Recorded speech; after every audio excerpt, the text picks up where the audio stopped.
What a weird chair. We are grounded, right? Yeah. Okay, I'm here with Carly. Carly. How are you today, Carly? I am good. Okay, cool. By the way, if you don't know the channel and things like that, my name is Charles. And today I have the chance to have someone who live here since 7 years. 7 years Vietnam, which is completely crazy. And so I have a few questions for you because I think it will be interested for a lot of people actually. So my first question is like, of course, where do you come from? I come from America. So the state I come from is Ohio. Yeah, I come from Ohio. And the city is Cleveland. Okay, city is Cleveland. And so what do you did there over there? Like, what was your situation? Oh, when I lived in America, so I worked at this grassroots organization called Acorn. Yeah, okay. It's a grassroots organization. Like, basically, I got paid to protest. Okay. And basically, the woman who started the company 35 years retired and gave it to her son, who was kind of a worthless human being. And he basically drove the whole company into the ground, like stole a bunch of money from the members. He went to Vegas and embezzled money, and basically we lost our jobs. Yeah. I had no job. Okay. And then it's when the 2008 recession hit. Oh, wow. And I couldn't find a job in the U.S., so I moved to Korea. You moved to Korea first? I started out in South Korea, lived there for 3.5 years. Wow. Got kicked out of Korea, then moved to China, lived in Beijing for a year, then moved to Thailand, lived there for a 1.5 years. Okay. Got scared because I was there during the coup. Yeah. Then I got convinced to move to Japan, hated Japan. Oh, really? Where about in Japan? Started off in Narita, and then I moved to Kashiwa. Chiba area. That's surprising because usually people and foreigners, they love Japan. If there is one country in Asia, it is great to visit, not to live. Can you say like something come in your mind right now? Why it is? So I think I got spoiled in Thailand, where people are so welcoming and helpful and willing to, do stuff. Yeah.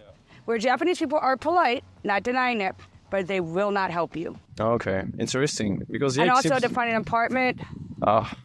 It's much process and things like that, right? I've never dealt with racism, but I dealt with it in Japan. But can you explain what you do? Like you mentioned you stayed 3 years and a half in Korea. Like I taught English. So you taught English. How do you became a teacher, English teacher? Because you work for a company, then moved to Asia and became a teacher. Can you explain a bit?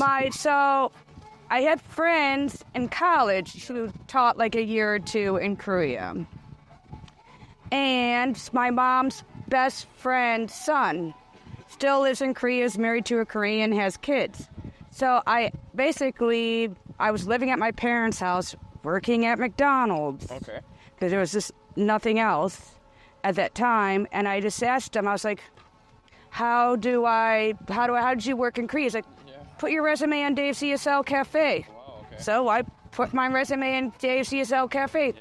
3 days later, I have recruiters emailing me, calling my parents' phone at 3 o'clock in the morning. Oh, really? Yep, and they just started telling me how to do it. I'm like, so I did all the paperwork and went to Korea. So do you think right now, if you're like a white, and of course it's play a role, I think, and you're English native speaker, you can easily find a work as an English teacher? Depending. So like in Southeast Asia, if you are white, it's easy.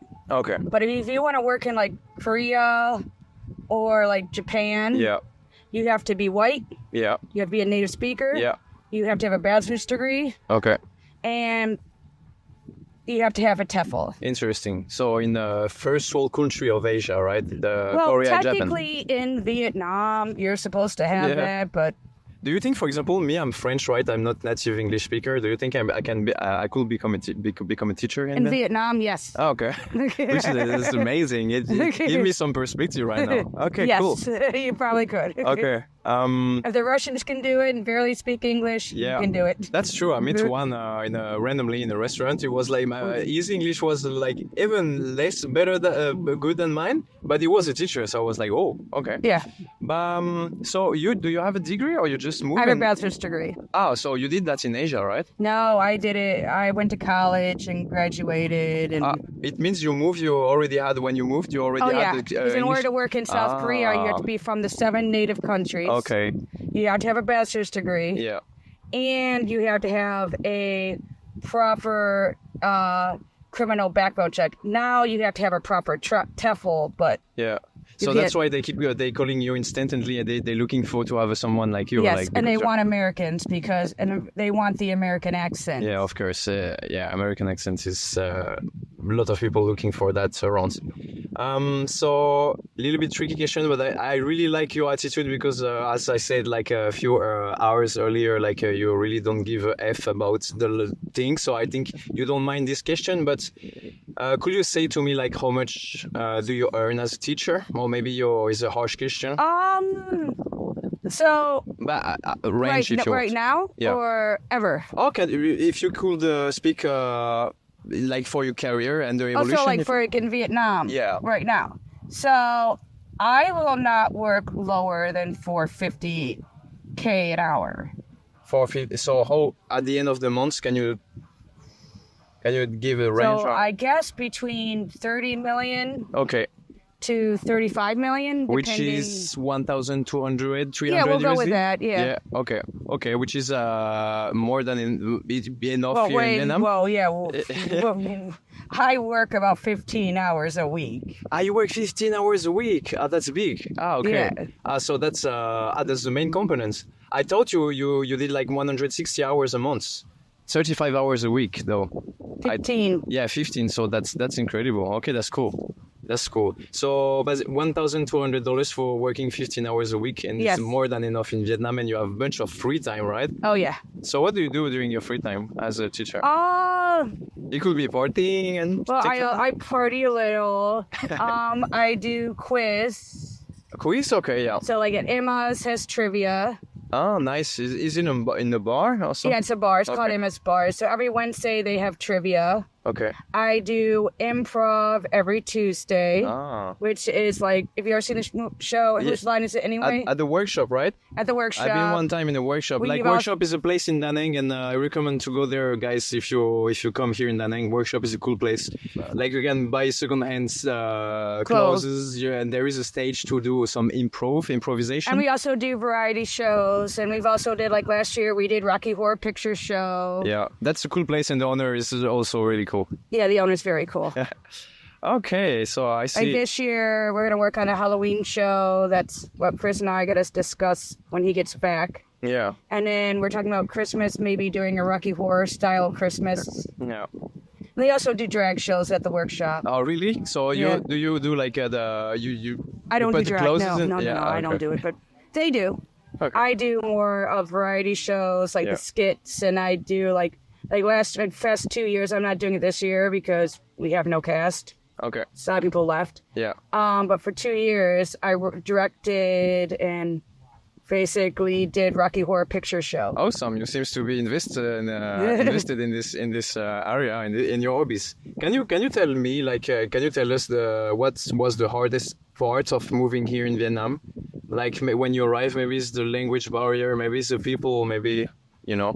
I think the hardest part moving here, because I moved straight to Hanoi. Oh, okay. I didn't move to Da Nang. I was in Hanoi my first year. I think my hardest part was the driving. Oh, this part was driving. Compared to Da Nang, how is it driving in a big city in Vietnam like Hanoi? And Okay, so Hanoi is It's horrible. annoying. It's beyond horrible. Okay. I literally lived in Hanoi for 1 year. I was in 4 bike accidents. No one looks. No one cares. But if a foreigner come in Hanoi, like should he have to be afraid about driving, or there is solution option like take a Grab, like Well, you can which take is- a Grab, yeah, but it depends. I was stupid, and I told my public school that I could drive. So I should have lied and said I couldn't, because they took me to farmland, so I had to drive to farmland. So farmlands is like a few hours driving or something? My closest school was 40 minutes away. Oh my! So you have to cross Hanoi with a. I was like, okay, so I was in Hanoi, Yeah. Wow. but then So guys, if you don't know about Vietnam, like the big city in Vietnam, try to drive a motorbike because everybody have a motorbike, right? So when you drive a motorbike in a big city in Vietnam is insane. Like for the first time I arrived in Ho Chi Minh, for the first time in my life, I have to raise my arms to cross the streets because basically people don't. There is no stop, no break. Like 24/24, the street is busy. So basically, I was like, waiting on the side of the road for 15 minutes. I was like, but it never stopped. Use the force. Yeah, you have to force, like, basically raise your arms going and through, and that's impressive. Like, they avoid you at the last moment. And yeah, it could be dangerous. Like, for example, 10 minutes ago, we just met a guy who been hit by a car, right?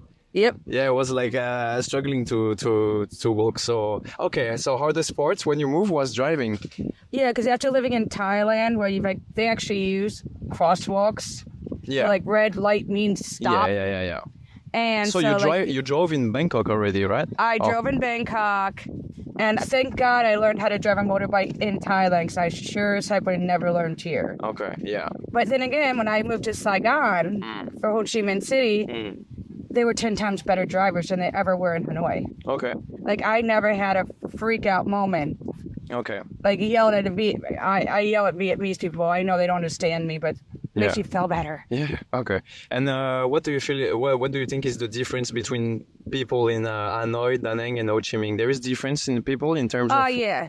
So with Vietnamese, I didn't see any difference. Oh, okay. They are not curious. Like someone told me, like in the north, they are maybe more curious. They're gonna touch your hair, things like that. No. When I lived in Saigon, it depends where you live. Like if you're in District 1 or District 2, they don't care. Okay. They see foreigners all the time. Okay. But if you live like in like Govap or District 12 or like Ton Bien, oh yeah, they're curious. Oh, they're curious. Okay. But if you live in like District 1 or District 2 or District 7, they don't care. They don't get. Okay. It's kind of like in Da Nang. Like if you like go around living on the Antong area, they don't care. Yeah. But if you go up to Santra in the fishing village, they're very curious of you. Because they never saw a foreigner, right? Well, we used to go to the Beer Hoi up in the fishing village. Yeah. And they love us. Oh. We're like, they're foreigners. Like, they always come up to us. We'll get free beer. Amazing. One guy would be like, he has a cleft lip. And he tells it, he shows us every time. Like, yes, we know. We know. Yes, we understand. Do you have a cleft lip? And they sit down like, Vietnam good? Vietnam good? Vietnam Vietnam number good? one. Yeah, Vietnam number one. So do you fish with this guy? Do you fishing with them? Oh, no. I don't do boats. I get very, very seasick. Like people, Vietnamese are really friendly, and that's true when you go out of the city a little bit. They are curious, but they are warm people, like smiling a lot and offering you, which is crazy because, drinking and food, because I was in Australia and I travel in Europe, I travel a bit in Asia, but here for the first time, like, Vietnamese, when I keep going like 2 or 3 times or more than that in a shop, like they offer me rau pho, which is like a soup with vegetables. They offer me food like that, and so people have less but give more here in Vietnam. I really feel that. So it's... And also, if you go into the small towns, the problem with Vietnamese is they're pushy. They don't like you to leave. Yeah. Like, you sit down now. Yeah. You stay. I noticed never refuse the drink in Vietnam. Yes, you never Last refuse time, the drink. Old people served me this kind of whiskey, or I don't know what Oh, the was. rice wine, yeah. Rice wine, exactly. Thank you. And I say no. But you look at me. You don't have a choice. You look at me like stay stoic and pouring my drink, and I was like, okay, no choice. Or even if you take a sip of your beer, they'll pour it up. Yeah. Okay. Insane. Cool. So drove was the. So, but there is like no hard part in terms of language speaking or in terms of finding a job compared to Korea or Japan more? Actually, it was... You never had problem in terms of paper, in terms of money, in terms of English speaking comprehension, police, like you have to get clearance, it's easy to do? Or? In Hanoi here, it was... I was lucky in Hanoi. I worked at a government school. So they set up, they took care, I don't think they even exist anymore, but they took care of, setting up my bank, and they took care of taking me to the hospital for my medical check, for the work permit, and they did everything for us. Cool. Where like, when I lived in Thailand, I had to really figure out everything on my own. Okay. Where here, when I came to Hanoi, and then when I moved here, then I moved to Da Nang, I worked at Fisher Super Kids, and they took care of everything. Wow. So which is super great So- because it makes life easier, right? Well, if you work at a government school, Yeah. or you work at a private school here, or a big center, they'll basically help you. But if you work at one of the crappy mom and pop illegal centers, Yeah. Okay. you have no hope. I see. I see. Do you speak any Vietnamese after 7 very, years? very little, Very little, basic bare minimum. bare minimum. Okay. Do you think we can live? We have a good life and no problems here if we don't speak any Vietnamese? Do we have to learn the language to have a better life in Vietnam? Or It would, some parts would be easier, but personally, you don't really feel the I need? don't really feel the need to like. I don't. I've been living on it for 7 years, Yeah. and like I have a few friends who've been here longer who still can't speak any Vietnamese, and No they problems. survive. Yeah. Okay, that's As cool. long as you can like order food, Yeah. and also like depending on where you live, like in Da Nang, Yeah, people basically most speak English here. people speak English. Yeah, the young one. Thanks to the English teacher, right? The more and more people speak. Well, not even that. Also, like YouTube and movies, and also here, if a young person can speak English, they have more job opportunities. Yeah, job opportunities, which is there's a lot of things happen here in Vietnam because the population is like super young, like compared to the other countries, especially in Europe or America. There is a big population of young people here in Vietnam, which is like the country is really right now. There is more and more opportunities, and the country going like Vietnam is going do really well right now. So that's cool. And do you have like any plans for the future here in Vietnam? Like, do you plan to stay here, or you just day by day living like? So I'm going to stay here one more year. This is my goal. So I will be here to the end of the school year. Okay. I'm going to work my butt off. I've never gone to Europe. I want to go to Europe. You want to travel, right? I want to travel. So Oh. I'm going to go to England and Ireland and Italy and Spain and Greece. And then after that, then I'm thinking maybe Cambodia. Come back See- in Asia. Maybe. Maybe. It's like if I find something great, wonderful in Europe, I stay in Europe. That's funny because I think most of people will see this video is gonna come from like USA or Europe, and maybe they want to move in Vietnam. But you stay in Vietnam since almost 10 years, and you want to move in Europe, and that's life, right? We always want what we haven't. Well, I But mean, if it happens, it happens. I have no plans. My Yeah. goal is just to go to Europe. If I find something, yeah. great, I stay. If I don't, But with your experience, your degrees and everything, you can basically work from everywhere, which is super nice. Super nice. Like that's what I love being teacher, English teacher. Like you can basically work from everywhere. You can work from Italy, and Europe is an amazing country. Spain and Europe is super nice to travel, so you will enjoy it. But you speak to me after that. Maybe come back and do Cambodia. But we'll see. We'll see. What do you think about Europe? Because Europe is quite different, of course, from Asia and USA probably. So. but this is like, and if I mean, I'm not even guaranteed with Cambodia. It's like, if I'm gonna go check it out. Yeah. If I don't like Cambodia, I come back to Da Nang. Yeah, and I'm sorry, but I just want to come back on the salary parts, but not yours. But you say like, so for you as a white people, you say it's more easy, and maybe when you're white people when you're teaching English native speaker with degrees, you're more paid than, for example, Filipino or Indian. Yes. So what is the average salary, minimum salary for example, Indians or Filipino people, or maybe someone like us, like French, Spain, Russian? So non-native, so it's different. So if you're Filipino, Yeah. most of the salaries for Filipinos, let's just say in Da Nang, Yeah. like I can't speak for Hanoi or in Saigon, but in Da Nang, Filipinos probably make about maybe 200, 250K an hour. Which is, are you about maybe $12, $11 $11 an hour? an hour. Okay. I And see. then for like a Nigerian, Yeah, it's Yeah, or it's for African people. Are they in the same range? If they are less? If they're black. Yeah. So if they are African American, Yeah. one, good luck getting a job here. A lot of times schools will not hire black African teachers. Oh, really? Yeah. Wow, which is kind of sad. Yeah, I know it's extremely racist, but Yeah, so this is kind of sad. The part of Vietnam is like they are still with this mindset, and I come with two things here. Is racist about like, for example, African people, which is really insane for us, and also things who shocked me here is like throwing like trash in the ocean or something like that. For me, it's like shocked. These two things are really shocking. or when you go to a waterfall, Yeah. instead of like picking up trash, they just throw it in the waterfall. But I really believe that's gonna change fast because, for example, in China, black people are really more. They are more accepted, right? It's same in Thailand. Same in Thailand, and that's normal. Like it's just normal. That's life. We're gonna meet.